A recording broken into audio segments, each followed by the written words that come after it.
ಧರ್ಮಸ್ಥಳದಲ್ಲಿ ಶವಗಳನ್ನು ಹೂತಿಟ್ಟ ಪ್ರಕರಣ ಇದೆಯಲ್ಲ, ಈ ಪ್ರಕರಣಕ್ಕೆ ಸಂಬಂಧಪಟ್ಟಂತೆ ಯೂಟ್ಯೂಬರ್ ಅಭಿಷೇಕ್ ಈಗ ಇನ್ನೊಬ್ಬರ ಹೆಸರನ್ನ ಹೇಳಿದ್ದ. ಯೂಟ್ಯೂಬರ್ ಸುಮಂತ್ ವಿರುದ್ಧ ದೂರನ್ನ ನೀಡೋಕೆ ಈಗ ಮತ್ತೋರ್ವ ಯೂಟ್ಯೂಬರ್ ಅಭಿಷೇಕ್ ಈಗ ಮುಂದಾಗಿರೋದು. ಸೊ ಬುರುಡೆ ಕೇಸ್ನಲ್ಲಿ ಯೂಟ್ಯೂಬರ್ಸ್ ವಾರ್ ನಡೀತಾ ಇದೆ. ಈಗ ಯೂಟ್ಯೂಬರ್ ಸುಮಂತ್ ವಿರುದ್ಧ ಅಭಿಷೇಕ್ ದೂರನ್ನ ಕೊಟ್ಟಿರೋದು.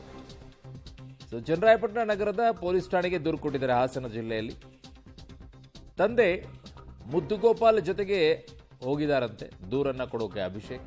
ಎಸ್ಐಟಿ ತನಿಖೆಯನ್ನು ಮುಗಿಸಿ ಮನೆಗೆ ಅಭಿಷೇಕ್ ಹೋಗಿರೋದು. ಚನ್ನರಾಯಪಟ್ಟಣದ ಅಂಬೇಡ್ಕರದ ನಿವಾಸಿ ಆಗಿದ್ದಾರೆ, ಅಂಬೇಡ್ಕರ್ ನಗರದ ನಿವಾಸಿ.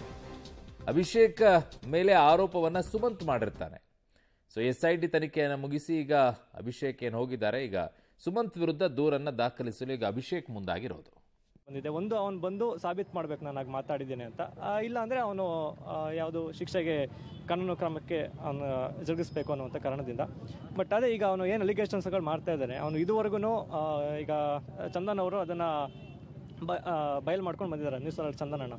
ಬಟ್ ಇದುವರೆಗೂ ಅವನು ಎಲ್ಲೂ ಕೂಡ ಪ್ರೂಫನ್ನು ತೋರಿಸಿಲ್ಲ. ಸೊ ನಾನು ಕೂಡ ಈಗ ಆಲ್ರೆಡಿ ಎಕ್ಸ್ಪೋಸ್ ಆಗಾಯಿತು. ಬಟ್ ನನ್ನದು ಅವಶ್ಯಕತೆ ಇರಲಿಲ್ಲ, ಯಾಕಂದರೆ ಎಕ್ಸ್ಪೋಸ್ ಆಗಿದ್ದ.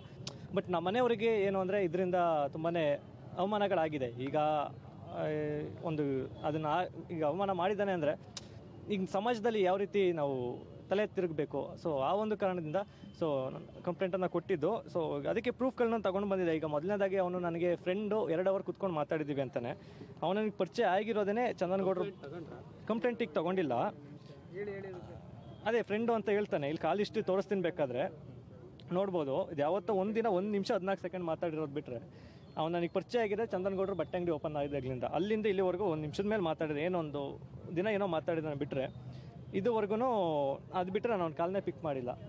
ಅವ್ನು ನನ್ನ ಫ್ರೆಂಡು ಅಂತ ಹೇಳ್ಕೊಂಡು ಏನು ಈಗ ಧರ್ಮ ರಕ್ಷಕರು ಅಂತ ಇದ್ದಾರೆ.